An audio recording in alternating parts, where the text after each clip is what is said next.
Holy crap, it is indeed Landon Ashworth. Sometimes, Sometimes. sometimes I'm me. Uh, Sometimes I just sometimes it's much more convenient to be somebody else, and I put on a funny little hat and a mustache. that's one of my favorites actually. So, It is a trick right out of the book.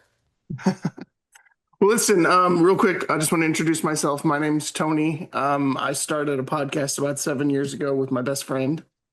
We just like to watch movies and talk shit about them, basically. Kind of mystery Oh shit! science Don't talk theater. shit about mine. I don't think my ego would survive it. No, no, no. Well, first of all, you're on my screen, so I would never talk shit about yours. But I loved it. I loved it. I was there's movies that have moments of silence in them, and it drives me crazy unless they're done correctly. And there were moments in your movie when you're clearly alone, and then you just hear little things, but it's just silent, and it was perfect, and I loved it. I really enjoyed it. And Oh, then there's a you million had things I would have changed, but thank you. well, here's the thing. Go On was great. I want to talk about it, but there is so much about you that I love and intrigues me, and I just want to kind of talk, if you don't mind. I don't know how much time you've got available, My but life is an open book. Bring it on. perfect. So I have kind of a checklist of questions here, but the most intriguing thing for me was I did some research, and my research tells me that you were a drummer for Gavin DeGraw. Hmm. But the interesting thing about that research is that I did some more searching, and it says that that's just what it says on your IMDb profile, and there's no actual proof that you were a drummer for Gavin DeGraw. Would you like to see a picture of Gavin and I together? I mean, I believe it, but if you If want to you show me a if you'd like, watch the music video for "I'm in Love with a Girl," and you'll see me right on screen drumming with Gavin. That's all I need to know. That's crazy. I was like, I used four different AI platforms and Google, and they were all like, "There's no actual proof," but it's "I'm in love with a girl." Is that the video? That's the music video that I did with Okay, him while I was playing with him, and he's like, "You want to be in the music video?" Yeah, I've got pictures of Gavin and I from throughout the years. that's amazing. That's I guess amazing. not really. It was just random happenstance. Well, what makes it amazing though is everything that you've done, including that. I mean, you're a doctor of astrophysics, right? Yeah, PhD. Yeah, You studied at Embry-Riddle. I You did. wanted to be an astronaut, I which did hasn't happened badly. yet. You Badly. did badly. I wanted to badly. Like I Oh, wanted to gotcha. very, but it's kind of in my DNA. Yeah. If what we can get once you hear my family's history with outer space, it makes perfect sense the why. Well, I know Um, your son is named after a family relative who was, I think, a major. Is that correct?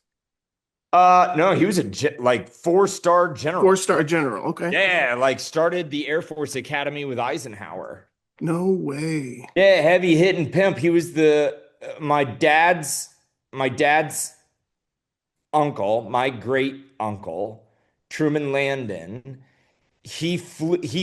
Led the squadron of B-17s into Pearl Harbor as it was being bombed. The reason that it took so long to fight the Japanese in the air was because they thought the Zeros were my great uncle's squadron of B-17s coming in from California that flew throughout the night. So Wow. they didn't scramble air raid sirens or anything like that because like, oh, it's General Landon's planes. But it wasn't. It was a fuckload of zeros. Yeah, yeah, yeah. Can't get away with That's that yeah, shit anymore, not with satellites. yeah, no, Now we know where that's all the battleships are. yeah, right. And some we don't want to know are there. Yeah, well, Um, those are submarines. so tell me a little bit about this work or training that you did with Philip Seymour Hoffman, because he's one of my all-time favorite actors. I Are think we he already was, recording right now, or is yeah, this yeah, like yeah. you write about it later? No, no, no. Podcasts are always be recording. And God bless your heart. Yeah. So, Philip was, part of the thing that he did at New York University was, and being a playwright himself, was teach students how to break down scripts. That was one of his kind of gifts. And it was interesting because I was in this TV show with Bruce Greenwood called The Resident. And Bruce and I talked a lot about Philip Seymour Hoffman because they did a film together. God, what was the name of that film? It was all about L. Ron Hubbard. And Philip, and the director, according to, I never saw him on set. I only saw him, in the teaching setting, one-on-one and in group sessions of how to break down a script. He would go to the director. Maybe it was Paul Thomas Anderson. I don't remember. It's like The Master, I think, is the name of the film. But anyways, he would be talking about, like, okay, what's my first objective and second and third and fourth and fifth and sixth, and then all the way down. And Bruce, who's worked with Spielberg and all of the greats, I mean, Bruce is just a titan of talent. Said, he would overhear these conversations and think, who gives a flying fart what your eighth objective is? Like, your objective for the seat, like super objective and a smaller objective. It's like you want the girl, and and and something is standing in your way, right? And that's it. Like, that's what it's scene about. But Phil So Phil Sy Hoff would be like, okay, I want the girl, but my dad was mean to me, and I had an orange for lunch, and I feel like my toe hurts, and like all the way down to the minutia of like the 14th thing, and then they'd call action, and Bruce would be like, okay, let's see all of the time you just wasted, and he'd do it all. And just, I mean, Bruce told me that when he saw the actual take happening, he would just stand there with mouth agape and watch Philip blow people's gosh damn craniums off their buttholes. And he said that when he saw that, he just realized that, like, movie star is a different league of talent.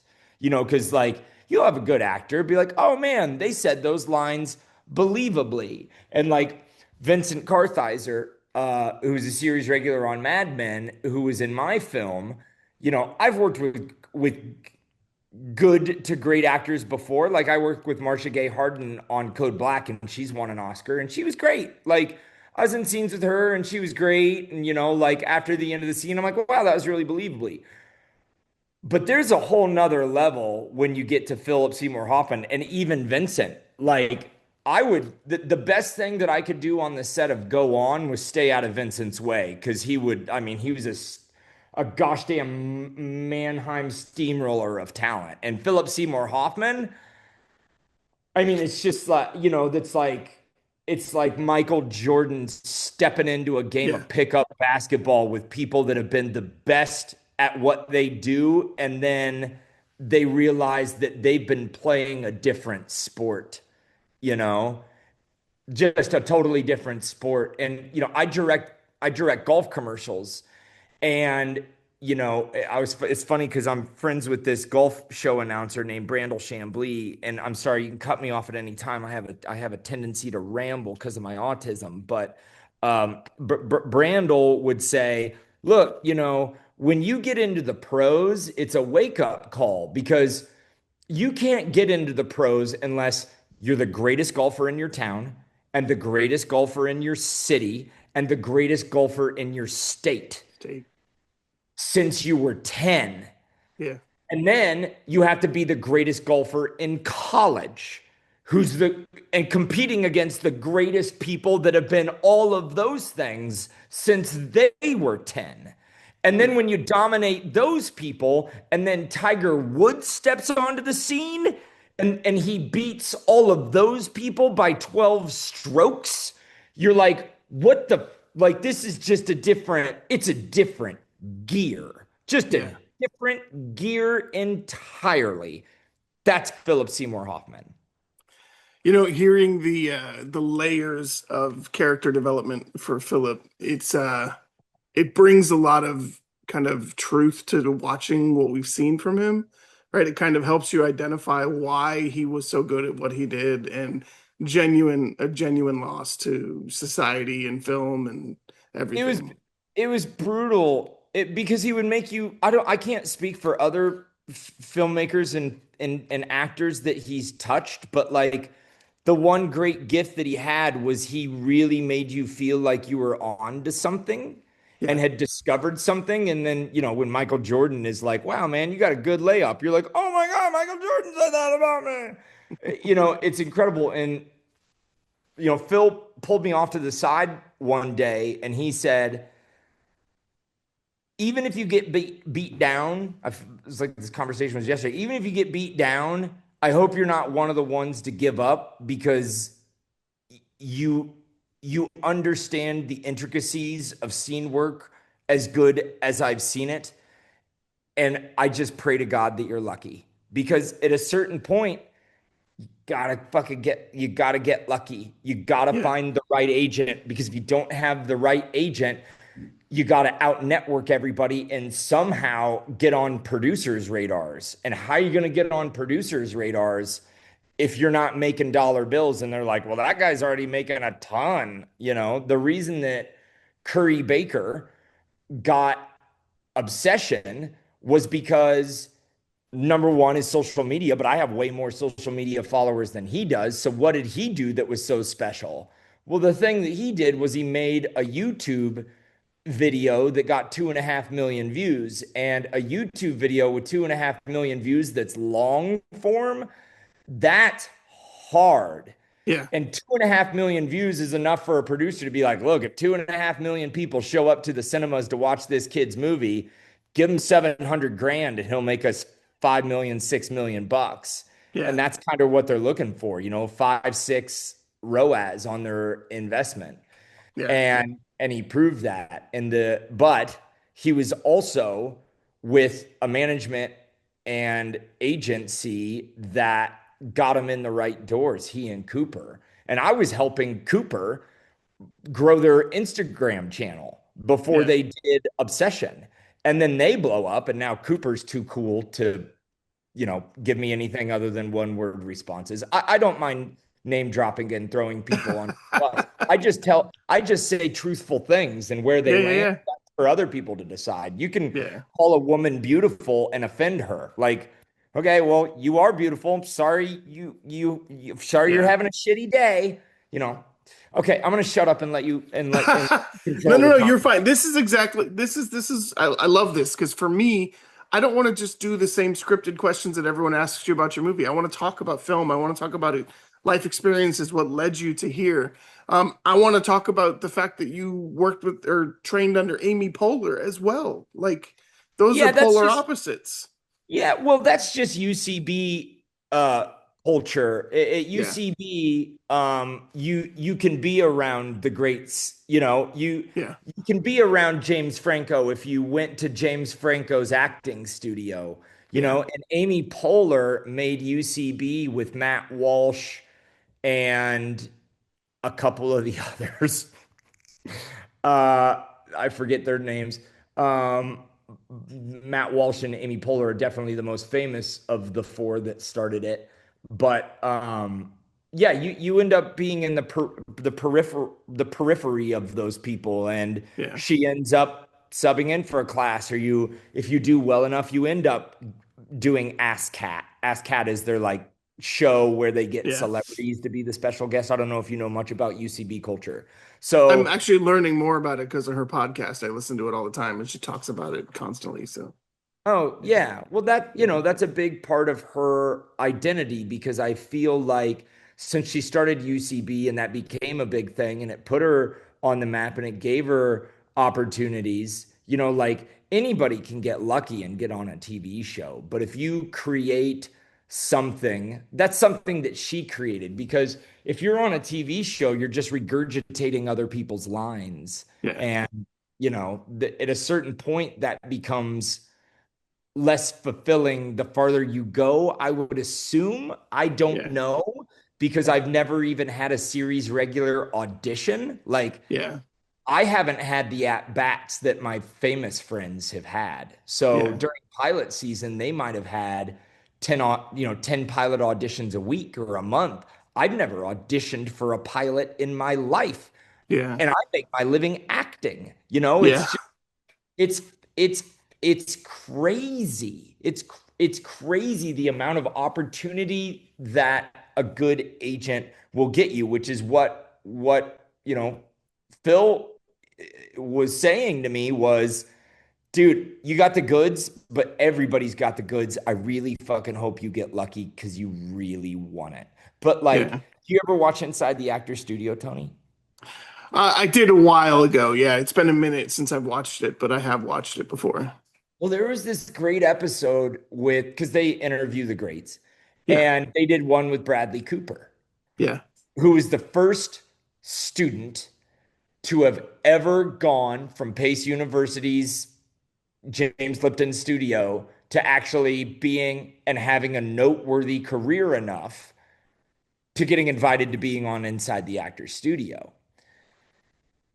Think of all of the people that have come out of Pace University just as talented as Bradley Cooper, just as talented, that have gone nowhere in their No career. way. I Yeah. was just in a movie with a girl. She played my wife in the movie, and she went to Juilliard, was in Jessica Chastain's graduating class, is best friends with Jessica Chastain.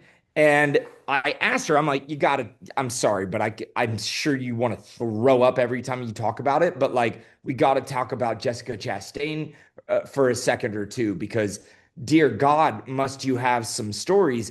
But first, how many people were in your class? She's like, 21 were in my class, 19 graduated. And I said, and how many of them are working and killing it? She's like, Jessica, I've had an okay career. I think three of us, maybe four of us, are still actors. Yeah. And that's 19 King Kongs of talent. You don't get into Juilliard if you suck ass at acting. You get into Yeah. Yeah.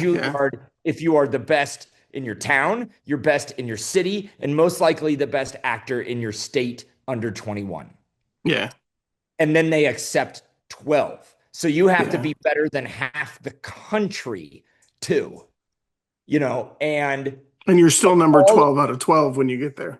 oh yeah. Yeah. And if you make it all the way through and only four of them are working, like that just shows you how brutal this industry is. And it's not because of lack of talent. Those are probably 19 King Kongs Yeah. of talent with 400 nuclear warheads of backup arsenal of talent, and four of them are working.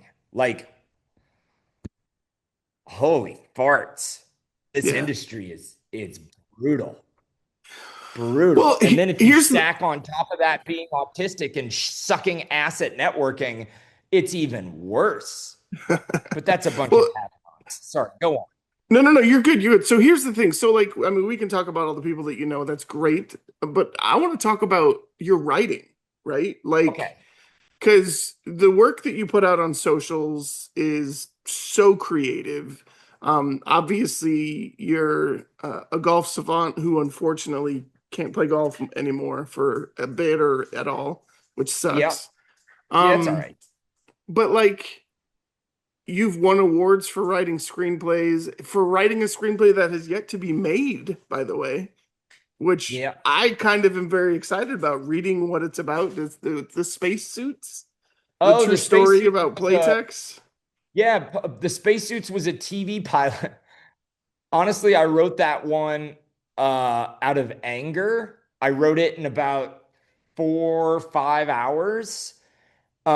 Basically, I was trying to get a literary agent, Right. and I kept hearing all the pushback of why I was never going to get a literary agent. And then I'm like, you know what? Screw it. Tell me what pilot's going to sell. And then some manager or agent told me the pilot, and I'm like, I'll write you that pilot in 5 hours. And he's like, okay. So then I wrote it. I sat down and I wrote the pilot. Just based on I have a Rolodex of space history. I'm like a Yes. walking My encyclopedia. nephew has Asperger's, so we have these same conversations. It's crazy. Oh yeah, it's like Yeah. trains, outer space, or dinosaurs. Fantastic. Yeah, Yes. bring it on. We can also talk about trains and dinosaurs if you want. But anywho, yeah. So I wrote that pilot and I sent it to him, and he never read it, and that pissed me off. So then I'm like, well, I'm not. I did the unwriter thing, and I submitted the first draft to Atlanta Film Festival and Rain Dance in London, and I won Wait, that both was of your first draft that won? draft. I've never added a single word since the first draft because basically what I said to myself was, I'm not going to take notes until I can find somebody to make it. Yeah. And I don't have literary representation. So I'm not going to find somebody to make it. It's just a pilot that sat on my that sat on my hard drive waiting for that manager to read it, and he didn't. And I'm like, well, screw it. I'm going to just send it out to film festivals and see if it's any good. Well, it won the two that I submitted to. So yeah, that's just still sitting on my hard drive waiting for a phone call from somebody I to the time of day. I found it kind of amusing. The story is clearly about a bra seamstress from the Playtex company. Well, it's a And true story. yeah. But then it's Yeah, also like kind of ironic that your wife has a sports bra company, right? she's just starting it. God bless her Yeah. heart. Yeah. Yeah, Like I she saw that and I just was like, started. that's kind of a weird juxtaposition. It's pretty funny. It is a little bit. It is. Yeah. I've never even put those two together. You're the first. Good for you. God bless you. See, you're Hey, smarter than me. yeah, I try. Stop it. Um, Stop it. Funny story since so our producer of the podcast, so there's three of us. There's myself, my co-host, and then our producer, Chris. Where's your I've known co-host? Chris. Well, he's working tonight, so it's just me. Sorry. It's okay. But so So Chris, impatient. Chris and I worked at Apple for 4 years together. And he was always a little weird to me while we were working together. And then randomly, I was like, hey, I want to make this into a podcast. And he's like, I have a studio. I'm a trained sound engineer. Let's do it. But over the time, we've been teasing him a little bit because he's very spectrum oriented. Like he's so I said to him one day on air, I said, "So what do you feel about trains?" He's like, "Man, I fucking hate trains." But let's talk about airplanes. And 25 minutes of a conversation about airplanes, and we were just looking at him, and he's like, "Yeah, I get it." So I firmly believe that my producer is on the spectrum as well. But we love that man, and it's kind of my nephew. So I'm surrounded by people on the spectrum, and the thing that I love about that is the genius that you get in every single direction. You never know where it's coming from, but the direction that it comes from eventually will land. And for God, you hope me, so. yeah, right. Yeah. But for me watching I mean I discovered you on social media for sure. I'm sure I saw your Castle episode. I'm sure I saw you doing some of those. You have a lot of 1 to 3 episode, probably Days of Our Lives, the two episodes that you were on there. So, but the I record played dozens of forgettable characters in my life. but for me it started with TikTok, of course.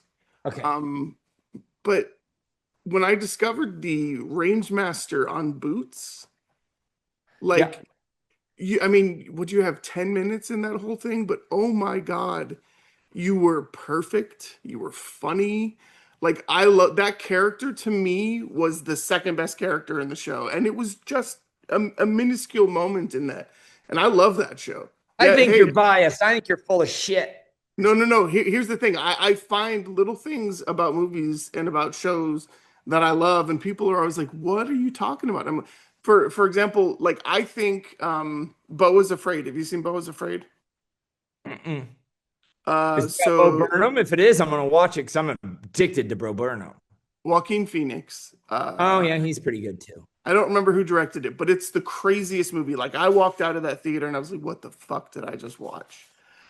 But 20 minutes later, I'm like, I think that that's a perfect movie.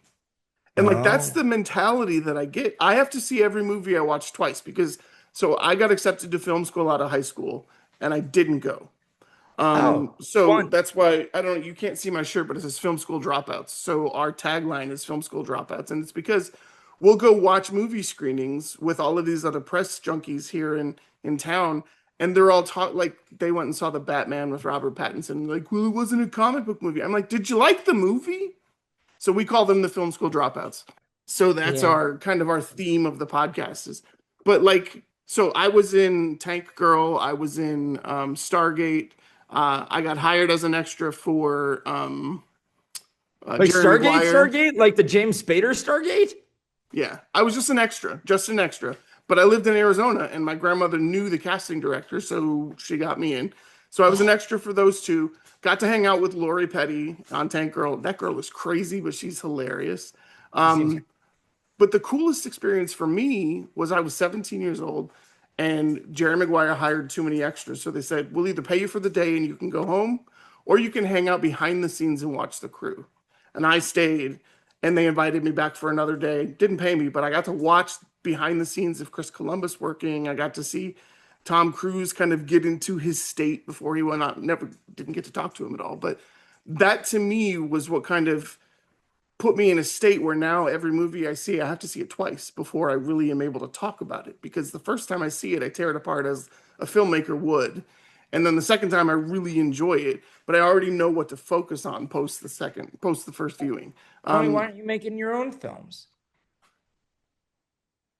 Oh, Money. bullshit. Bullshit. Raise the money. Well, the other thing too, I mean, I'm 50 years old. I'll be 50 this year. I started a family at 23, and to be fair, I have other ventures. You know, these podcasts is something that I'm really passionate about. I've actually got two other podcasts I'm starting.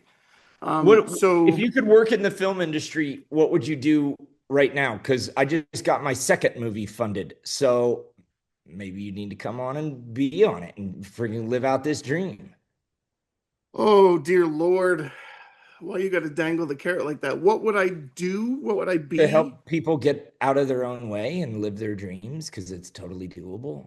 Yeah.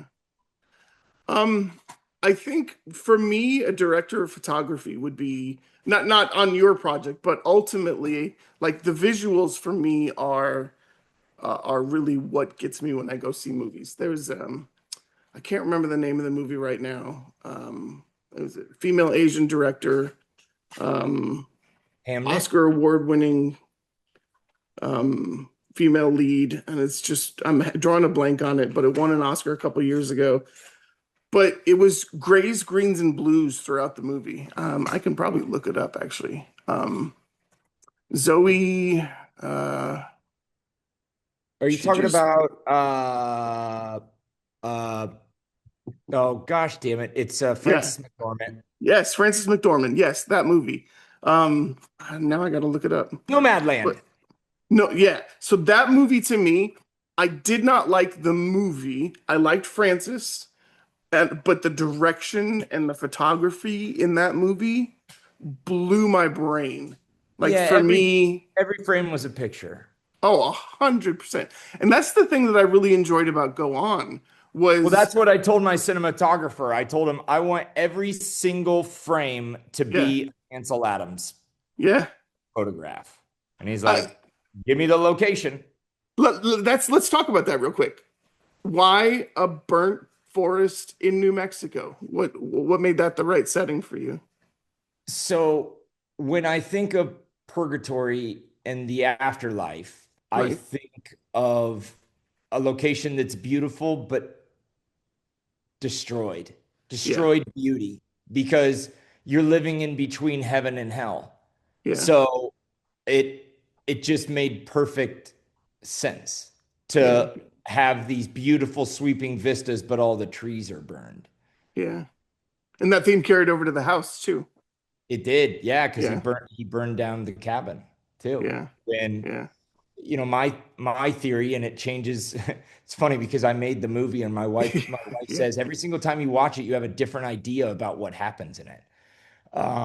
Which I don't know if every filmmaker sees it or it's just because I was very unspecific. But my current theory is that Jim burned Jim burned it all down because she left and he couldn't stand any memory of her being there. And now he's trying to build it all back because he wants her back. What happened? Genevieve, yes. Yeah. Sorry, my dog's making noise behind me. I'm like, what are you doing? Yeah. Yeah, the turkey. What was the turkey? I'm waiting to see this turkey. Like, I'm expecting you to be rolling down the hill and seeing this turkey. The turkey is about trying to control nature that refuses to be controlled. And it's not until you surrender. I think that final turkey call was, if you watch how I did it, the performance that I chose in the edit was, it was like, it's cool if you call back, it's cool if you don't. Like, Yeah. I'm Keep here. talking. I'm listening. I just got to get this thing from my dog. Yeah. I'm here. And if you wanna be here with me, that's cool. If you don't want to be here with me, uh, be quiet. Yeah, And and then not that's when calling nature back. Yeah, and then that's when nature calls back. Because in every other call, he was he yeah, wanted an answer. And this one, it didn't matter if he got an yeah. answer. So the you want to know what it was for me about this movie? I told you there's always one thing that I grab onto. There were actually two things in Go On that I really grabbed onto. One was the line that you said, and I wrote it down. Well, Copernicus, now you let go.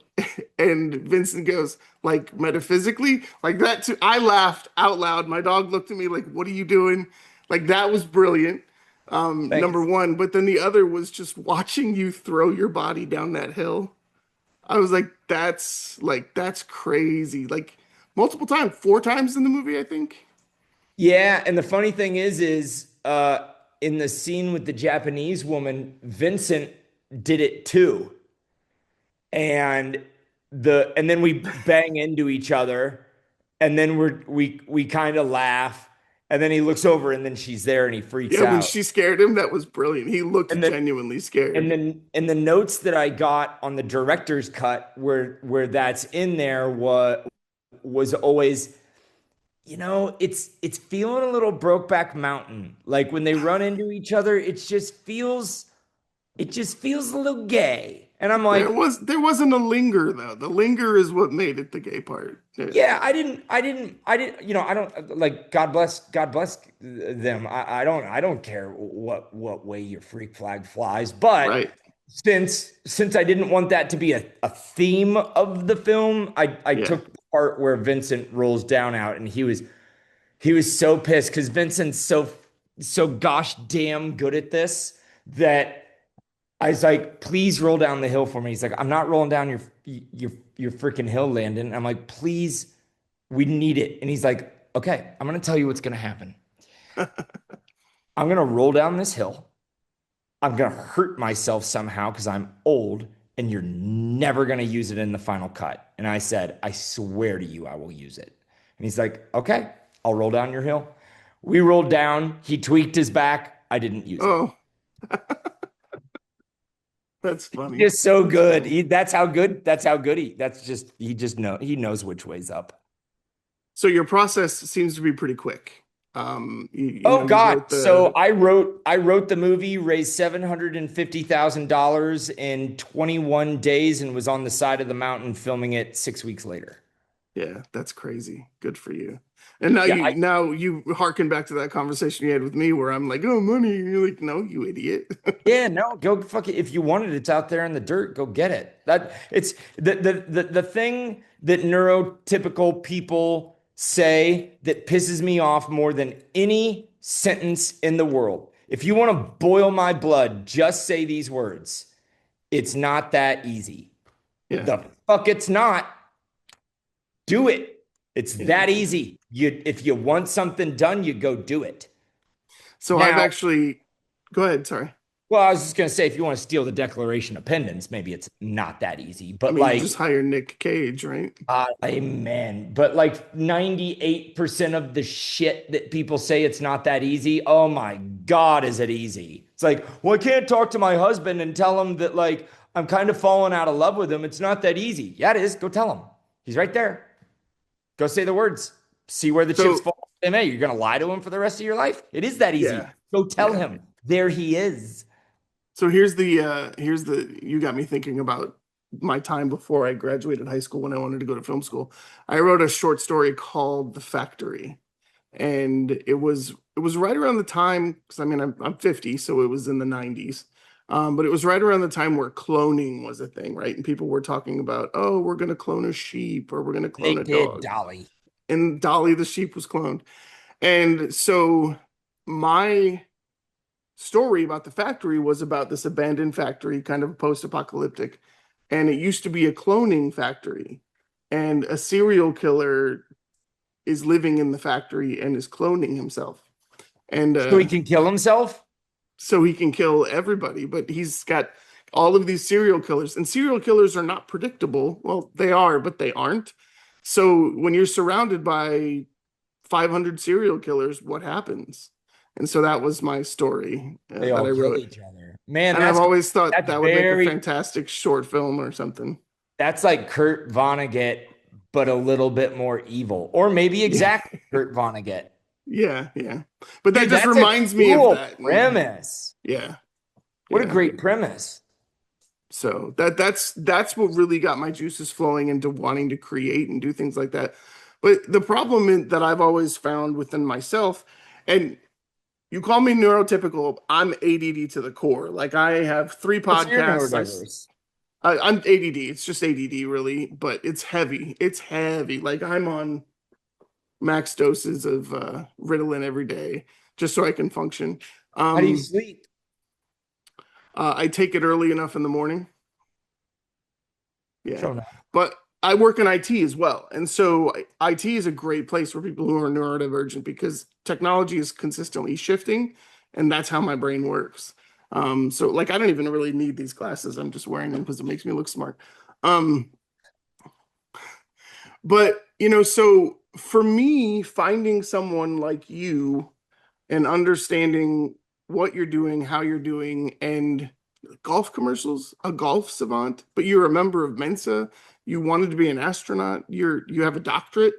I mean, I don't know how old you are, Landon, but in a fairly short life, you've done so much, and Dude, there's probably so much more. I did all that stuff before I had turned 25. Like Jesus Christ. I've just been because I graduated early from high school. I was a Yeah. bullied autistic kid. The only place that I had that was a respite from the bullying in my town was the local golf course. So I spent time, my free time there and got really good at it and figured out how to, use my brain to outthink golf. Golf is very easy to me. Everybody's like, golf's the hardest sport. I'm like, the ball doesn't even move.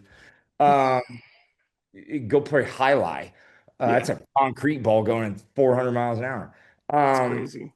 yeah, and then when I graduated early from high school, I went into flight school, became a test pilot, and I was in acting classes when I was a kid to help me learn how to mask my autism. And then when NASA changed their hiring requirements and weren't going to hire civilian test pilots, only military test pilots, I had to find a pivot. They were going to send somebody from the arts community to Mars. So I applied for at conservatories to try to use that degree, hid it from my parents because I was so ashamed of my failure. Uh, got MFA in filmmaking. They scrapped the Mars mission. That became a useless degree. Physics was really easy to me, and I either had to become a PhD or an MD. So I got a PhD, and then then they privatized the space industry, and Obama put a 10-year hiring freeze on astronauts. So Yeah. like it all makes sense in the overarching scheme of my life. And then like how did the Gavin DeGraw thing happen? Well, I was a huge fan of Jason Mraz, who was the first guest on my podcast, randomly enough.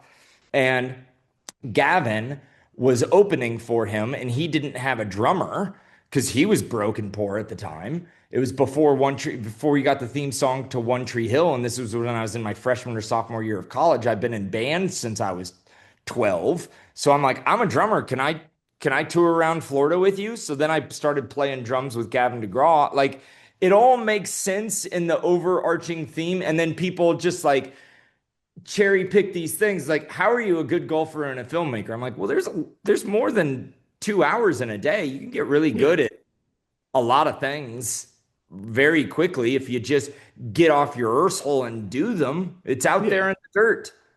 Like it's out there in the dirt. Like I actually just applied to ASU because I want to go back and get my MD. Like I just not for any Are real reason. you in Arizona? Yeah, I just moved to Scottsdale. I graduated high school in Arizona, Horizon Oh, High dope. School off of Oh, dope. Greenway. Oh, Yeah. dope. So Yeah. when So, like when you put talking stick and all those other courses, I'm like, I've played those courses. My sister used to manage the Fairmount Princess bars. So I would go out to those courses solo and like I played the stadium course with Alice Cooper once. That was the greatest round of golf I've ever played. Yeah, I know that place like the back of my hand. I keep reaching out to TPC Scottsdale, asking them if I can come out, if they could get me a solo tea time, and they read my messages and ignore them, the buttholes. I wonder if I still know anybody out there. Huh. Mm. We'll The see. the Well, the you the head can't of play the golf golf course right at now. Talking Stick What's said he'd try to help me, but I don't think they're writing back to him either. I don't know. yeah. I did one at What TPC Louisiana that got a lot of views, and apparently, according to a couple of the people at TPC Louisiana, they said people still come there and ask when the last time I've been there, and I'm like, that's crazy because I'm a I bully live dog on the kid other side of the from a cornfield in the country. middle of nowhere. Like Yeah. when I leave my house and I get recognized, I'm like, this is crazy. This is crazy. Well, the Live Golf headquarters are 20 minutes from me here Oh, in where are Indiana. you at? So I'm in Noblesville, Indiana, which is just north Noblesville. of Okay. Indianapolis. They're in Westfield, so they're literally 20 minutes away. Well, they're about to not be anything Yeah, soon, I that's think. true. That's true. That's true. But there But is they did a really exactly what they nice, tried to do. They sports washed. They didn't talk yeah, about, beheading journalists for a while. So they won. yeah, that's fair.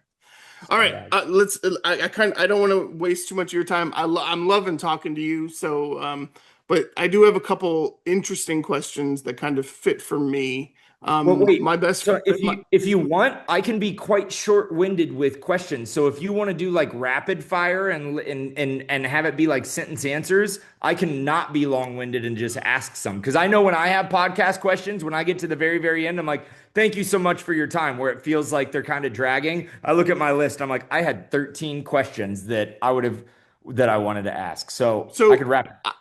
I'm fairly good about tying the questions that I've got written down into conversations. We've touched on a majority of them. The Teach me. reality is your time is what matters. I got nothing to do. My kids are all adults. My dog needs to go outside, but he can wait, that kind of a situation. Hey man, But I'm here for you. one of the most important things that I read about you and all of the research that I did is um, my best friend, ex-fiance best friend. We are setting up to do a podcast called Best Ex Ever. And it's basically about relationships, but she's my best friend. But she had a problem when we first met where I would invite her to go to movies and she would read the script before we would go to the movie. And I hated that because she would know what was going to happen in the movie. And part of the experience of going to the movie is experiencing it. So I noted that you have said that you can predict the plot of a movie 95% of the time. Yeah, probably about 95% accuracy, I'd say. So my question to you is, what is one of the 5% of films that genuinely surprised you? Something that you couldn't predict. That may be the greatest question I've ever been asked in my life. Oh, stop Um, it. no, I'm serious. What a brilliant question. Um, God, because it just shows how, like, I wish I was a podcaster like you where I could come up with like a deep track to show just how much it just shows so much intellectual honesty. That's getting Um, clipped and put on TikTok, by the God, way. please do. I'll reshare it. What is a film that greatly surprised me? Yeah, something you weren't able to predict.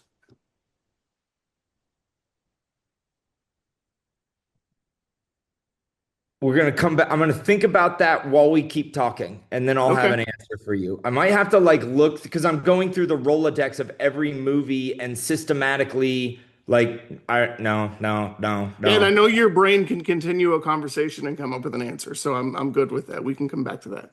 Okay, go ahead. So go on carries some really deep themes to it. The story behind it is pretty dark and tough to deal with. But you also do some really funny comedy, right? So what do you think is harder, getting a laugh or creating an environment that's safe for tears? Oh God, drama's cake. Comedy is the hardest thing in the freaking world because it's Yeah, subjective. Like, yeah. look, you want to make somebody cry, grow them attached to something and take it away. Tears. The You want to Incredible make somebody Journey. laugh. I Yeah, still yeah. don't know how to make people laugh. All of my Yeah. favorite comedy sketches die. The ones that I put out that I think are very mediocre, I know they're going to go viral. Like the very first Texas Tot, that's the little cowboy kid that I play. I call Bro, him the Texas Texas. Todd is my favorite. That is some God bless you. bullshit, daddy. It's a great bullshit, Daddy. When Yes. I made Cheerios, the very first one that I ever made, I told my wife I wasn't gonna make it. She forced me. She's like, I love this one. I'm like, it's terrible. And then I was like, well, I'm gonna make them. I'm gonna make them from Texas then, and I'm gonna wear a cowboy hat. And she's like, you're ruining it. And I'm like, I know, but that's how much I hate it. And then I shot it, and I told her, I am not posting this. I'm embarrassed by it. And she said, you have to. You don't understand people. You don't understand why this is so funny. Trust me, everyone will love it. So I'm like, I'm gonna post it at 10 o'clock tonight. If I wake up tomorrow and it doesn't have 50 views, I'm deleting it. And she's like, okay. Well, I woke up in the morning and it had 3.5 million views, and I had 150,000 new followers. And then it went viral from there. So, like, I can't wag the dog. Wag the dog surprised me. Um, I, Gotta I, love your I, brain. I can't, uh, I can't out I can't outthink what people will think are funny. Like I'll never be able to guess what I know the ingredients to going viral, but I don't know the ingredients to being funny. And that's the thing is I've tried to reverse engineer Cheerios in a million different ways, like put Cheerios in Chat GPT and tell it this video went viral for some reason. Tell me Yeah, why why, did it work? Yeah, why? and they'll tell me the ingredients. And I'm like, okay, I'm gonna use those ingredients and make a new sketch that's not that, but in those and it'll die. It's like I don't freaking know. I don't know if you've got the recipe, bring it on because that's how my brain works. I want the secret recipe to to how this gets solved. What movies surprised you? Oh shit. I liked the surprise. So for me, I don't read reviews before I go see movies. As part of being a part of film media now, it's I get to see things before other people see them, which is good because then there's really not reviews out there to read. Um, uh, Beau is Afraid surprised me. Spoiler, there's a giant penis in it. Ooh, I'm Um, in. no, giant, like human-sized penis. Bring it Um,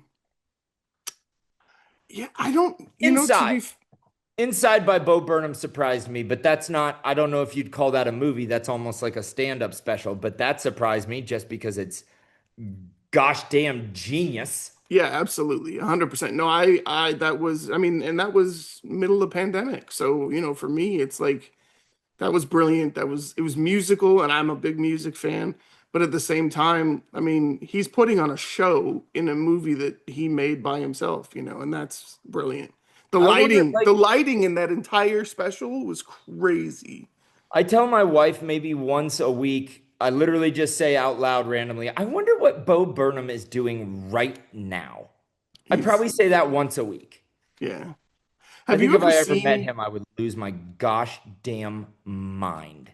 So there's a series. I don't remember who was the host. It was a bunch of comedians that sat around. Gary Yeah, I know you're Shandling talking. was on it, Yep, I And know who you're talking about. Bo was on it when he was very young, and he was just destroying everyone on that couch. And I was Killed him. like, this guy's a genius. Killed And I him. remember when he was on YouTube, like that's when I knew Bo Burnham to start.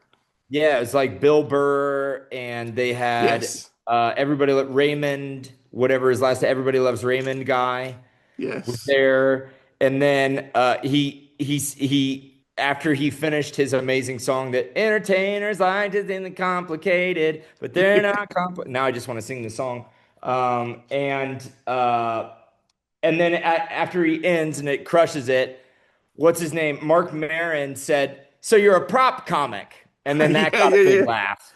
Yeah, But yeah. yeah, other than that, I mean, he He's just brilliant.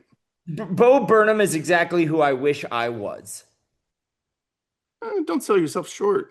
I'll sell myself plenty short if we're comparing Okay. myself to Bo Burnham. All right, so He's a this is genius. it. He's genius on the level that I wish I was. I Okay, have a genius IQ.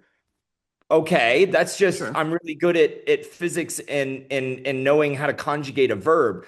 Bo Burnham is a genius in art. Like Yeah, the level of whatever I have, he has about airplanes and astrophysics. He has that about comedy and music. Like yeah. I would trade 1,000 tons of astrophysics genius for 1 ounce of his musical And he's genius. had it since he was a child in his bedroom.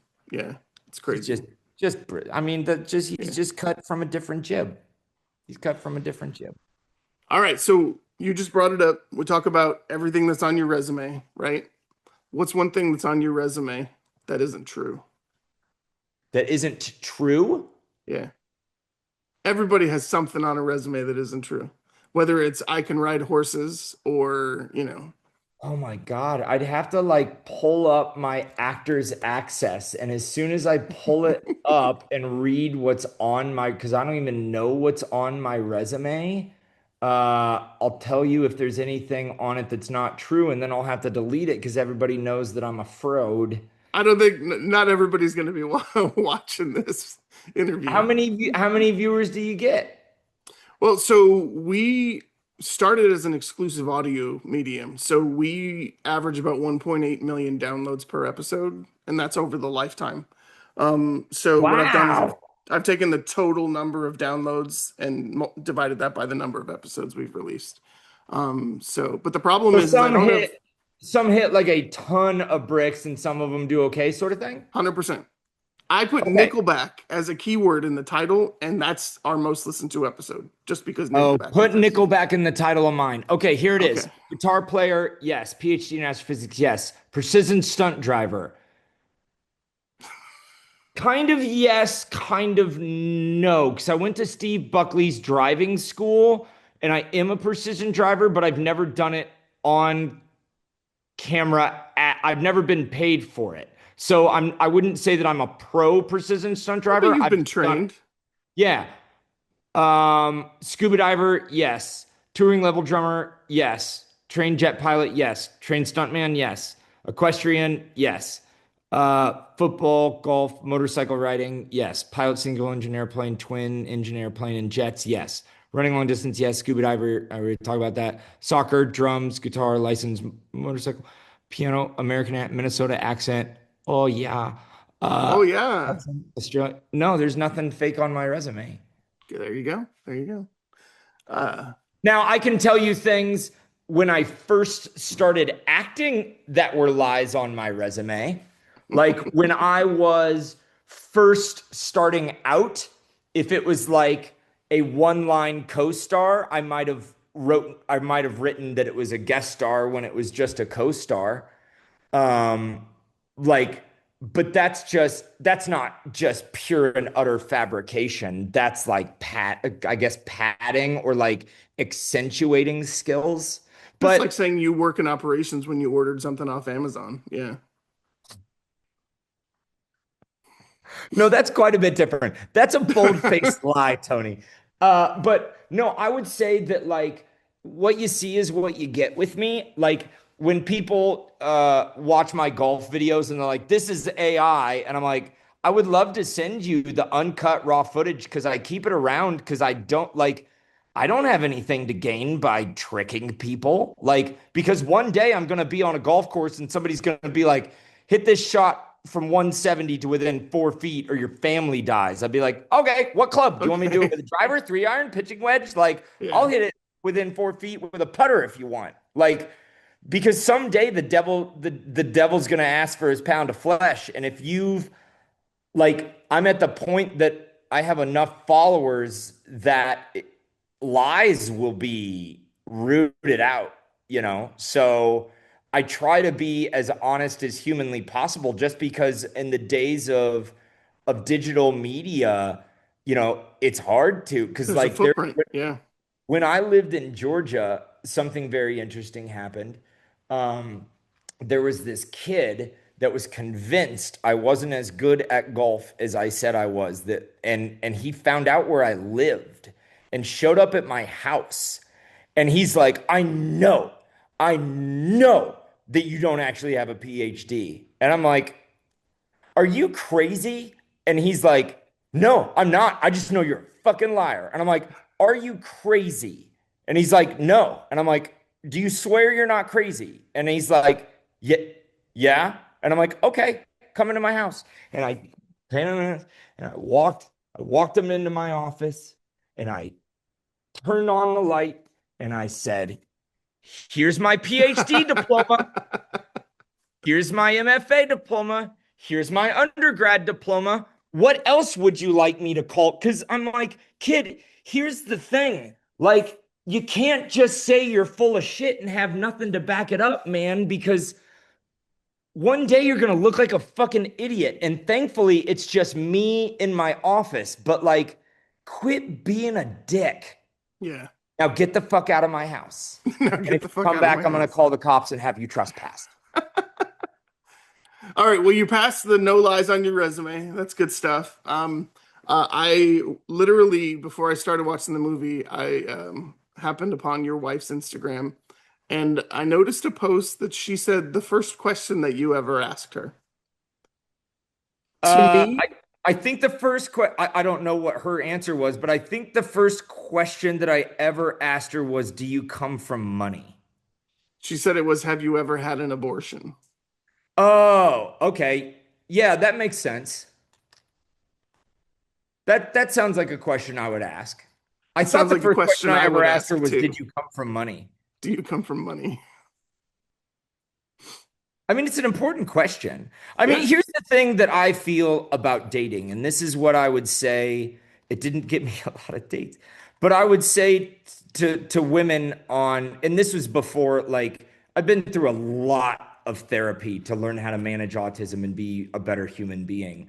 But like back when I was on Tinder and the dating sites or whatever, I would always tell girls that I matched, I'd be like, I'd be very interested in meeting you. Would you mind going on a walk around your neighborhood? And they'd be like, I mean, most of them would say, no, I'd like to go on a proper date where like we do something fun or you take me to dinner. And I'm like, well, here's the thing.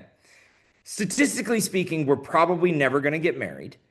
And statistically speaking, it's a very bad choice for me because if we go to dinner, I will pay. I'd rather go on a walk with you and like a 5 minute walk around your block will tell me whether or not I want to take you to dinner. Can we just do 100%. that? And Yes. most of them would say no. And then I'd be like, okay, we're not a very good match. You're not going to like the cut of my jib. It'd be very interesting to go and ask Genevieve what's the first question I ever. I wish I had my phone so I could call her and ask her that. I Well, wonder it's if a recent it's her most recent Instagram post or second to most instant. So I was like, "Oh, that's interesting." well, she's sharing some real intimate details. See, she's like, "Here's my life," and I'm like, don't ask." Like, what? The number one thing that I would say to her when she used to post it, now she doesn't have me in her posts, is I said, "Can we have a private life too?" Or is like, Yeah. I don't want everything to be for everyone. Yeah. Like if you're showing your boobs to everybody, like then your boobs are a little less special, are they not? Like, if everybody gets them, what's special about when I get them? Yeah, that's fair. I don't know. That's just a perspective. Women should be able to do whatever they want with their boobs. I'm very Yeah. conditioned by Hollywood of like equality. Yeah. Don't ever All tell right, a woman so what she can this and is can't. an important question for me.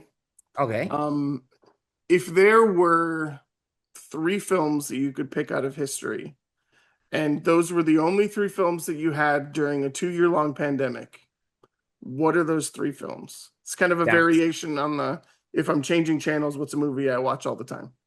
downsizing, Okay. cabin boy, and Hold on to my strong hand. I've never met anybody that's ever seen the movie Cabin Boy. I have an emoji in my Teams that is the hand. Chris Evans is so funny. Or Chris Elliott, sorry. Chris Elliott. Uh, and then I guess the last one would probably have to be some porno, just so like if it's only 2 years, I gotta bang one out. But if it had to be like a third, it has to be like a true movie and I not mean, I just didn't a. say you were alone. Your wife could be Oh, there. okay. Well, then, Yeah. then, then definitely downsizing. It's a perfectly imperfect movie. I think it's the best movie Yes. ever made, and it's embarrassing to say that. I think that Knockland should have won an Oscar for Best Actress. She was fucking incredible. Oh God, maybe she should be in my next film. That would be a very interesting choice because she could fucking do it. And then yeah, Cabin Boy, and then like maybe Captain Ron, maybe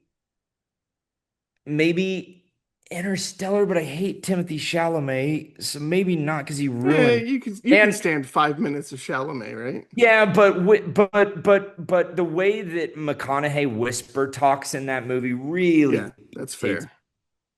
I mean, Um, but you could go Nolan, and then you could go with Memento, which was a brilliant movie. I still haven't Um, seen it. what? I watched the first 5 minutes of it to determine whether or not it would be my type of movie, and it's not. Tenet is the answer to that question about what is a movie that actually surprised me. Tenet surprised me. Well, I think it surprised Christopher Nolan because I don't even think he knows what the fuck it's about. Yeah, that movie. So I'm a big Nolan fan. Interstellar is my least favorite of Nolan's movies, but I I hear love that from everything that he's Nolan done. fans. Yeah, I'm excited for the Odyssey. So do you think Interstellar sucked or do you still think it was brilliant? You just liked it the least? Have you ever watched a Christopher Nolan movie that you didn't like? I mean, I didn't like Interstellar. It felt like an ego project way too early in someone's career. Hmm. It was like, what is it, 3.5 hours long, and it didn't need to be. Dunkirk, it took a couple watches for me to appreciate the visuals, but everything I mean, Memento is just to me perfect movie, brilliant. I can't believe you Maybe haven't nine, seen that. maybe 1918. Like that might be my third movie. The one where they Is that the like, one shot? yeah, Yeah, yeah, that was gosh damn brilliance. yeah. And the performances, God, From 10,000 Nobodies, performances from nobody. Nobodies. Well, Yeah, I mean, all from the most elite graduate acting schools in the country. sure, I mean, they just sure. they just With pulled good from. agents, right? With good agents. Well, yeah, amazing actors with amazing agent. But look, here's the thing. This is interesting because I talked to PGA Tour pros a lot, and one of the questions that I ask them is how interchangeable is talent? And they said, look, take the top 20 from the Corn Ferry Tour and the bottom 20 on the PGA Tour, mix them up, throw them out on the table, you'll get the same 20 players. If you just select them at random, the talent pool is the exact same. The only Yeah, difference is when you get into the top 15. Those people are a different caliber of athlete, but like from number one to number two, different caliber of athlete. Number two to number three, pretty different. Three to four, pretty close. Four to five, five to six, six to seven, seven to eight, eight to nine, nine to 10, almost interchangeable. 11 down to 25, pretty interchangeable. 25 down to the bottom, completely interchangeable. Probably the same thing at any of those acting yeah, schools. Like yeah. the difference between Philip Seymour Hoffman and anybody in his class, wildly different.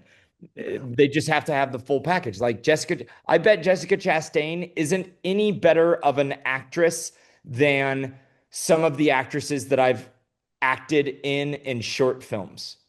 Just as brilliant. But I Who's the mean, young lady with long, straight, dark hair? She's been in a couple of your TikToks, but she was also in Go On.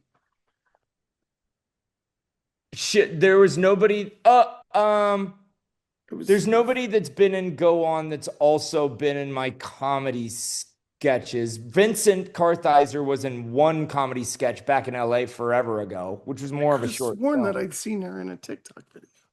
You're thinking of a girl that I call bartender. Her name is Nicole Redinger. She was a stunt woman who I knew was a very talented actress, and she's remarkable. She was the lead of a Lifetime movie, but she's in this, she's in the same boat that most actresses are. She's very Yeah. pretty, and she doesn't have a great agent. She doesn't get at bats. She has a quiet face. She Do you has know what pretty. do you know what No, no, no, a quiet face. There's nothing distracting. Like she's beautiful, but it's not taking anything away, but she's also very still in just the way that she holds her face. And I was struck by that. I thought I'd bring that up too. I So, like her a lot. yeah. Well, listen, I don't want to take much more of your time. I've We're enjoyed trying to this. get out of this phone call. I will tell you when I'm done. Fine. Do you have any questions for me, Mr. or Dr. Landon What are the Ashworth? three greatest movies ever made, Oh judged shit. by others? And what are the three greatest movies ever made, judged by you? Okay. So judged by others, you'll see The Godfather. Um, you'll see oh dear God. People will say Interstellar. Um, shoot, what's the Let me reword the question. Okay. If somebody approached to you and said, "We need three movies for humanity to show humanity in 100 years, the three greatest movies of all time. You represent all of mankind. What three movies should we show them? And then what three movies would you show them?" Okay. That's a Um, motherfucker of a question. And then I have another question for you. you know what? The society one is easy for me. It's a Wonderful Life. Um, So good. Gone with the Wind, and either Platoon or 2001: A Space Odyssey. Platoon, because it Um, shows the foibles of man. yeah, you were right there. And plus, it's got D'Onofrio in it, who's brilliant. Eh, Um, and is he? then for me, oh dear God, you're gonna laugh at these. So I would say Memento is one. Um, The Fifth Element. Come on, Dallas! That's a perfect movie in My every man! right My man! for Come on, me. my man! Come on, my man! Chris fucking And Tucker. then, I don't know. oh man, see, I tie a lot of music to movies. The Last of the Mohicans was not great, but it had Daniel Day-Lewis in it. But the soundtrack to that movie was brilliant. Yeah, it was brilliant. And that movie sucked Yeah, ass. It does yeah. not hold up. I can't believe they left the scene in where he bumps against the set and it shakes. I It's a saw that immediately. it's a poorly made film. Um, Not like Horizons Chapter One, yeah. uh, poorly made, but like what a swing and a miss. Poor. What There was was some the movie with fun John movies. Travolta Go on. where he played the alien, the Scientology movie? Oh, Battlefield Earth. Yeah, let's not do that one. I think that's second only to Navy SEALs. That was the worst movie ever made. Um, You've never yeah, I seen don't it. know about the third. I'd have to come back to you on that. But definitely Fifth Element. Maybe the Batman, Okay, the Robert your Pattinson one. and your favorite movie of all time, one more time. My favorite movie of all time, Yep, uh, all My time. Fair Lady. Second favorite movie of all time. Empire Strikes Back. Third favorite movie of all time. Yeah, third favorite movie of all time because I've got a test. Do you need a genre for me to direct this towards? No, I'm just going to ask you to recast all of the actors with African American actors. Okay, so here's the thing. We just did something very similar on the podcast. We took movies from our childhood and I actually had this written down as a question. I decided not to ask you. But what movie would you take and recast? But you want to recast with black actors. Okay. Well, It's I'm gonna just a take that fun question. experiment. Yeah, yeah, yeah. Um, Okay. Seinfeld, but with all African American actors. Seinfeld, but with all African American. And who are the actors? That's what you want me to cast? Okay, so Lakeith Stanfield has to be in it because he's brilliant. But as Um, who? yeah, that's what I'm trying to figure out. God, I could figure out like Cheers with all black actors. I could do Seinfeld. I don't know. Um, quiet little story about me. I was raised by a non-denominational minister, and we weren't allowed to watch serialized television. So I didn't get to watch Seinfeld in its origin. I had to watch it kind of. But all right. So I've got Lakeith as Jason Alexander's character. Oh shit! I thought you were gonna cast him as Jerry. No, that's not Jerry for me. Um, there's a young actor who's been doing the Grinch at Universal Studios. I can't remember his name right off the top of my head, but he would make a great Kramer. He also does an excellent Chris Tucker impersonation. That's helpful. Um, I can't remember his name. I'll find it out before we go. But I would like him as Kramer. Newman is really important to me. I feel like there is a he's an autistic comedian. He's rotund, but he's not fat, but he's very quiet. I'm gonna do some Googling here real quick. But you can't do that. It ruins the Oh, entire. You got to have these I like can't right remember off his the bat, like name. this guy, I this guy, this guy. Okay, so if you ever get around to listening to our podcast, you will learn that I have people who know more about movies on the podcast because I'm terrible with actors' names. Oh So, no. yeah, I'm terrible with names in general, All actually. right. Well, this was a really fun experiment. Thanks for fucking it up, Sorry. butthole. Sorry. But That's all right. then who's the girl that did the elementary to, Abbott Elementary? Who's the girl that wrote that?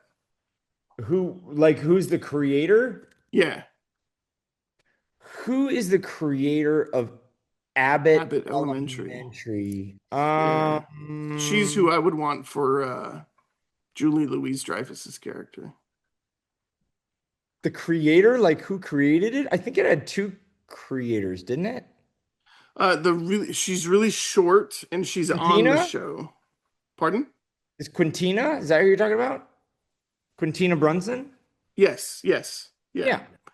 Yeah. Yeah, so she would be is it Lorraine? Was that her what was her name? I can't Elaine. think. Elaine, thank you. The Okay, big this isn't salad even a fun episode. experiment I'm anymore. You sorry. don't know the characters' names and you don't know I'm sorry. actors. So, all I'm right, sorry. let's move on to your next question because Am I you being cast out now? Is that what's that? that was pretty bad. Sorry. I'm It's sorry. okay, I forgive you. We can't all be But good at it's so kind of it's endearing when you're on a podcast and people are like, "Who's that person?" You're like, "I don't know. Who is it?" Um, so okay, you said next question. Go ahead. I'll shut up. no, it's your question now. Oh, okay, okay. So what we did was we took movies that we loved in our childhood and recast them and added a director. And I'm gonna open my notes for this one because have you ever seen The Man from Snowy River? No, Oh my never even gosh. heard of it. So, The Man from Snowy River is a movie about a young man in the outback of Australia whose father dies, and all of a sudden he's responsible for everything his father owned, and he inherits this Bromby, which is like a wild horse. And The second, there were two movies. Return to Snow River was the second one, and Brian Denny, he was in it. So they got a bigger name, but basically he goes down to the flatlands from the mountains of Australia and works on a farm and falls in love with the farmer's daughter, whose name is Jessica. Um, it's a great movie. But so that was one that we recast. And then do you remember the original Black Stallion? Nope. I bet it was great though. It was fantastic. I actually had Chloe Zhao directing that movie. She was the director of The Eternals and Nomadland. All right, so comedy wise, my favorite comedy movie of all time, straight comedy, and I doubt that you've ever heard of this one. And if you haven't, I need you to find it and watch it, and then send me an email with what you think about it. Oh It's a no. movie called Condor Man. Condor Man. Condor Man. Looking it up. Oh, it's an old school. Oh my God, this looks ridiculous. It's 100%. It's like the American version of the Pink Panther. It was brilliant, Is that a Native brilliant, American Indian? brilliantly terrible. Okay. Yeah, So it's like a smut comedy film. it's a spy. It's a schlocky spy movie. Yeah, it's kind of if you think of Austin Powers, but the main character is an American spy. It's very similar to that. Okay. I'll give it a That's it. shot. So once you watch Against my that, will, but I will. if you want, you can send me an email and I'll send you my recast for that one because I think that was my most brilliant one there. But I've actually been tweeting at Hugh Jackman for the last 4 years about remaking Man from Snow River because it's an Australian classic. It's a brilliant movie. And just no responses at all from him. No, the only person I've ever gotten a response from is John M. Chu. I randomly sent him a note, "Hey, I'd love to sit down and talk to you about film," and he responded back and said, "Let's do it," and then hasn't responded since. So Oh, that happened to me with Chad Michael Murray. And yeah, but weren't you on One Tree Hill? yeah, I was, but it was just one episode. But my suite mate in college was his brother, um, Nick Murray, and I didn't find out until senior year of college that his brother was Chad. And I asked him about it, and he was a prick about it. Just a fucking. I never talked to him again after. I was like, dude, is your brother Chad Michael Murray? And he said, fuck you. I mean, he was pissed. I was like, the fuck is wrong with you? Like, it was Wow, weird. So I never spoke to him again about it. But growing up no, in the shadow. That's a big and that's shadow. the dude, that's the really weird thing is like with this Instagram following that I have, and because I got verified, um, people do see my messages. Like Katie Couric, super randomly, she started following me like a couple, and so I reached out to Katie Couric, and I'm like, "Hi, Katie fucking Couric," and she's like, "I love what you're doing. I think it's great," and I'm like, "What is it that I'm doing?" And she said, "Your film. Can I help you promote it?" And then I'm like, yeah, yes. Like, how do you know of me? And she said, I'm in love with Vincent Kartheiser. I've loved him since Mad Men, and anything that he does is on my radar. So I found that and I found you. I'd love to help you promote my movie. And I've written her 6, 7 times since that. Read, ignored, read, ignored, read, ignored. Same thing with Chad Michael Murray. I'm like, Chad, would you ever be in a comedy sketch with me? He's like, man, that sounds fucking awesome. When? And I'm like, how about this? I'll come out to LA. You just let me know when. And he's like, that sounds great. Let me get back to you in a couple days. Never hear from him again. Friggin' Michael Phelps. I was directing him in a commercial, and then at the end of the commercial, I'm like, hey man, I do this thing where I like golf with famous people, but like it's not like hokey and stupid. It's like we talk about the game. He's like, that sounds awesome. DM me on Instagram. I'm like, dude, you have 10 million followers on Instagram. You will never see that DM. He's like, I check my DMs. I'll see it. Never read it. It's Nothing. like, Yeah. just tell me fucking no. So when Yeah. somebody asks me for something now because I've been burned, I will tell them no, or I will tell them yes, and I will be like, let's do it right now because I'm not full of shit. And then the other thing that I love to do, because when I first moved to LA, I started doing extra work as well. And so I'm more comfortable around all the extras. So what I've started to do, and it's my favorite fucking thing in the world, it brings me so much joy, is at lunchtime, if there's a big extra scene in like a TV show that I'm in or whatever, at lunchtime, uh, I'll go up to the extras coordinator. I'm gonna say, hey, I'm guest starring or co-starring or whatever I'm doing in this episode. I used to be an extra. Would you mind if I like just yelled at the extras real quick? And like, would you make an announcement to listen to me? And she's like, are you gonna do something fucked up? I'm like, no, I'm not gonna do anything fucked up. And she's like, okay, everybody, and they're extras, so they're we were cattle at one point, and they just all Yep. shut up. Landon wants to say something. I'll be like, hey, I'm Landon. I was an extra when I first started off in the industry. I'm going to be sitting over at that table. If anybody wants to talk about how to become a co-star or a guest star, or you want to talk about the films or whatever, like come sit at my table. I want to talk to you. I want to, because I was where you were, and I would have given anything for what I'm doing. I would have given anything for a co-star or a guest star to give me the time of day.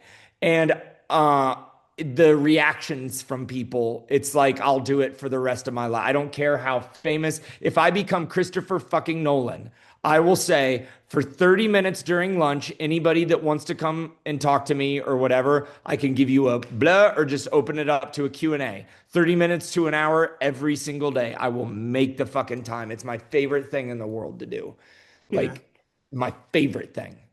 Well, I mean, you did it to me today. You said to me, "Let's do it now," and I was like, I got to work a real job. But the fact that you allowed me to binge your movie at the end there, and then we're still here chatting. So I Well, it's appreciate just that so much for sure. easier to say no than it is to say yes. Yeah. And and and and and I hate that, because I want to start a culture that it's so much easier to say yes than no. Now, sometimes the answer is I can't help you, Yeah. because sometimes people will DM me and they'll say like, "Hey, can you come out to Minneapolis for my charity golf tournament?" And it'll be like, "No, no, I can't do that." Like Yeah. that's not something that I can do, um, for whatever, like it's not really what I'm about or whatever. But like, I'll never not, like, this is a terrible thing about me, and my wife hates it, but I respond to every single DM that I get, and I probably get 50 a day. It becomes a full-time job. And then if I accidentally, like, if I'm making a story and like on Christmas Day, last Christmas, I accidentally said, and I answer on my DMs. I think I had Oh no. I think I had 3,000, Oof. but like it took me until New Year's Day, but I wrote back to every single person. Now there's going to be a point where that's deleterious to my mental health. Or I just simply don't, like, think of Matt Damon. If he accidentally said that, like, he'd get 450,000 DMs. Yeah. Like, Yeah. you just couldn't get through them all. By the time you got through them all, they'd all be back with responses. So like, thankfully, I'm not real. Like, I'm fake famous. When I leave the house, I get recognized, but I'm not like real world famous where, like, Yeah. if I was walking down the street with Matt Damon, they would ask me to hold the camera to take a picture of Matt. Yeah. I saw Matt Damon in this one guy. Yeah. Yeah. Yeah, yeah, yeah. Yeah. Or like, yeah, pretty much. Yeah.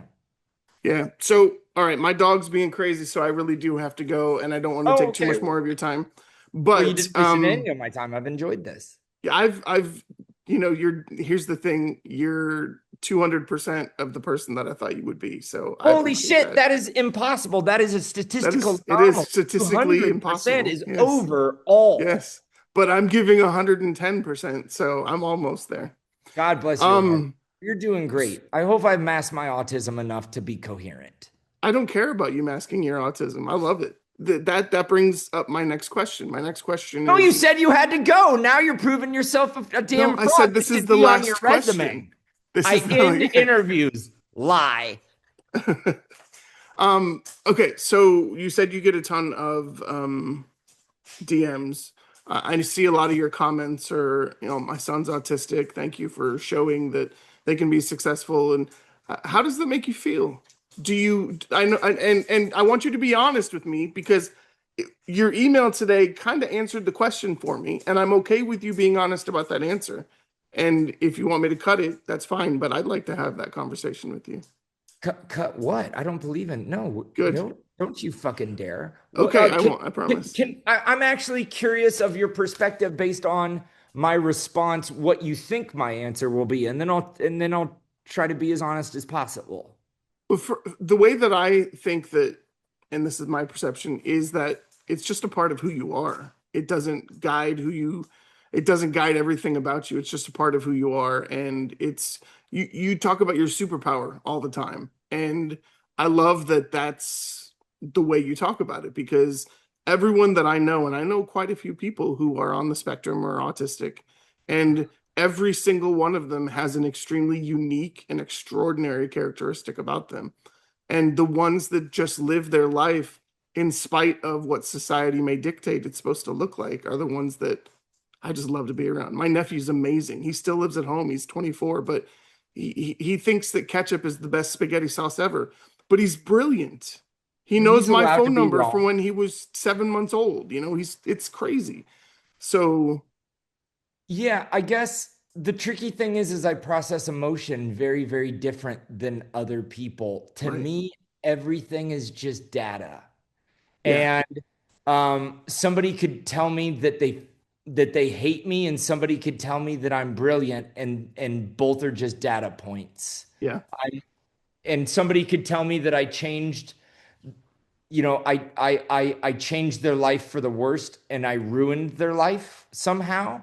And somebody could tell me that I made their life worth living. And you have to be ambivalent to both. Otherwise, you'll seek the approval of others. Because if I lived my life thinking that it is my job and it is my objective and it is my responsibility to bring light and represent autistics in the best light possible, that's debilitating because I don't represent autistics. I Yeah. represent myself. I can't 100%. represent anyone other than me. I don't Yeah. represent, I mean, I kind of represent my parents by how they raised me, but like, I don't represent my wife. I don't represent my children. I don't feel like I represent my parents, but kids are a mirror of their parents. Um, does it mean anything to me in like a deeply emotional way when somebody says to me, like one of the most common DMs that I get is, my son's on the spectrum. You make me feel like he has a chance. But I also get, very rarely, but sometimes I get DMs of, you're a fucking piece of shit and you're faking autism and no one likes you and you're Yeah. such a fraud. Both of those messages mean the same thing to me, and I say the same thing after I read them. Cool, that's data. Like, Yeah. that's interesting. That's to interesting. be I to think be fair, everything's that's the just most interesting. autistic thing that checks out about this conversation. Yeah. Yeah, it's Yeah, it fantastic. doesn't, like, I can't say that it doesn't mean anything because it is useful data. Yeah, But does it like touch my heart and make me want to cry? No, but nothing really does. it feels to me like it doesn't change the way that you go about your day to day, Never and would. I respect the shit out of that. It can't. Yeah, It can't because then you're just, like one of the like when I was talking, fuck the kid, but when I was talking with Cooper of That's a Bad Idea, who ended up making Obsession. Did you watch Obsession? I haven't seen it yet. I'm Yeah. excited more about the follow up actually, but I will be seeing it. Yeah. But anyways, when I was kind of talking to him at the beginning, when he was like asking me, do I know anybody in LA with a bar that I can help him out getting, or like, Yeah, what are you doing? How did you grow so fast? What I told him, and any creators that reach out to me and ask for advice, I say, look, if you try to make content that other people enjoy, you will never guess what they enjoy. You will always guess wrong. But if you make shit that you enjoy, it will find an audience. And maybe that I would rather have an audience of 5 people that worship everything that I post than an audience of 10 million that are ambivalent about what I do. But that's just me. I'd rather have raging, psychopathic, dedicated, devoted fans and 5 of them than 10 people that are like, there's another sketch. Next. And if they saw me on the street, they're like, oh, that guy. Like, I want to get approached on the street and like have really impacted somebody's life in a big way. Like, we're out here to do some things, which is why it's so sad that I haven't had the at bats because like I want to change the world. I want my name to be remembered. I want to not die and just be sawdust. Are you still religious after your upbringing? No, I'm agnostic as hell. Yeah, and the funny thing is I was Presbyterian growing up, and then my beliefs got challenged in college, and then I became a young Earth creationist. And then I became an astrophysicist. And then the longer I go through it, I think that I'm agnostic, but I deeply hope that there is a God. I Yeah, just that's 100% what it is. Yeah. think statistically speaking, I'll never be able to not hope and wish that there was something, but I deeply think that there is no chance that there is. It just makes Yeah. no gosh damn sense. But like it's hard to shake the core of who you are. And part of the core of who I am was I was a kid that got bullied really fucking bad. And I never want anybody to feel that bad again. And so my way of trying to do that is to make comedy because like growing up, I watched SNL and I wanted to be the people that made people laugh because the people that made people laugh had friends. And I didn't think that I'd ever have friends when I got older. Do you have So a favorite memory from growing up watching SNL? Like favorite sketch, favorite cast member? oh yeah, for sure. I think Oh, everybody has one. It's two. It's two. One is Chris Kattan when they say bye-bye. Bye-bye. bye-bye. I really like the Bye-bye. bye-bye one. Yeah. Yeah. And then I really liked Jim Carrey jacuzzi lifeguard. That was Mad TV, but No, it wasn't. It Jim was when Carrey was never on SNL, was he? he was the Oh, host. was he hosting? Gotcha. Yeah. Okay. He was hosting. And then Will Ferrell got a cramp and he had to rescue him. He's like, I don't need to. He's like, lap time. And then he swam laps in the jacuzzi. It's just, I loved it. It was just a great premise, jacuzzi That's lifeguard. awesome. I'm gonna have to find that one. I don't remember that one. Oh, it's on the internet. Yeah, Chris Kattan. I still do the what was the movie that he was in where he's standing at the podium and he's talking about I should buy a boat.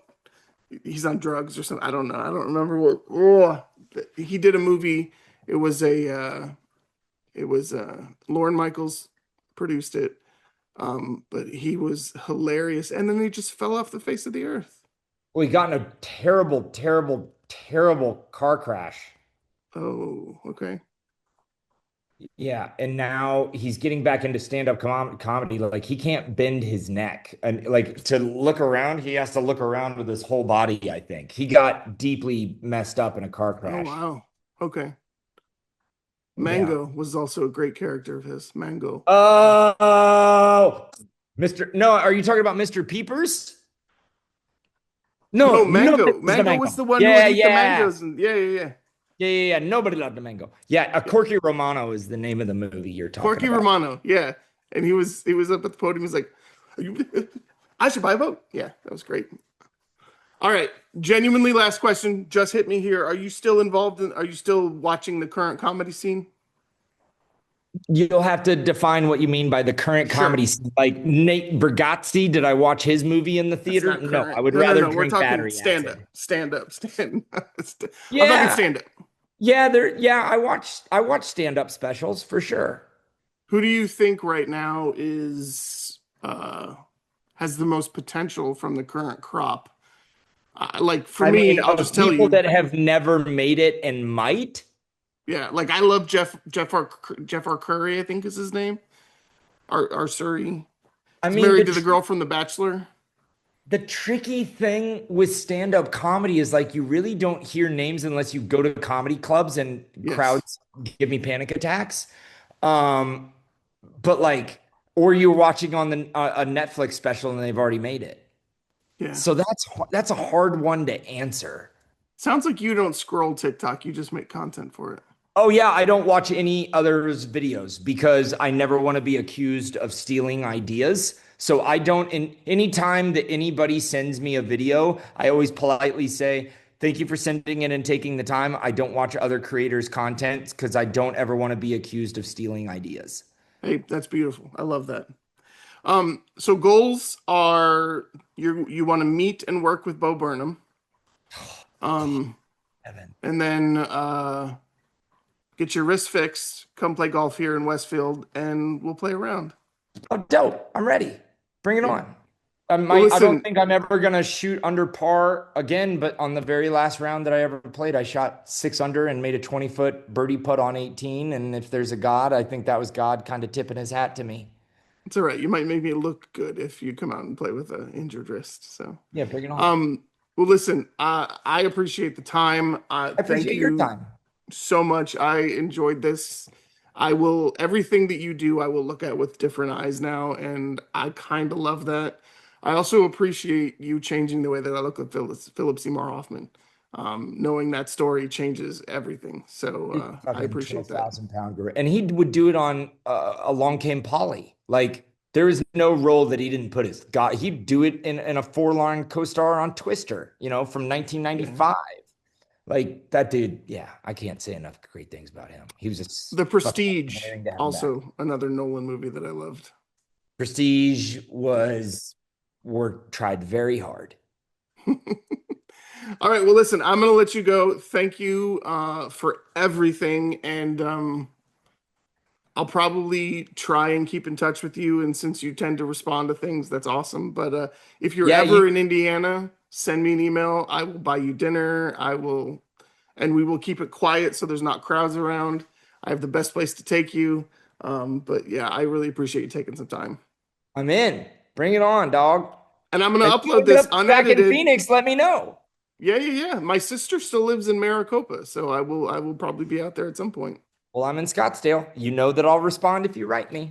Don't Awesome. abuse it. No, I'm just joking. I won't. I won't. I won't. You can abuse Landon, it. I appreciate it. I really, really do. Thank you so much. You're twice the human I thought you would be. So have a great Two night. times a human. That's right. It's All right, impossible, but go you deal with made your it dog. He's happen. gonna bite your legs off all my love. He's been taking my sock from one end of the house to the other. Yeah, get So, out of here. All my love. all right. See ya. Thank you.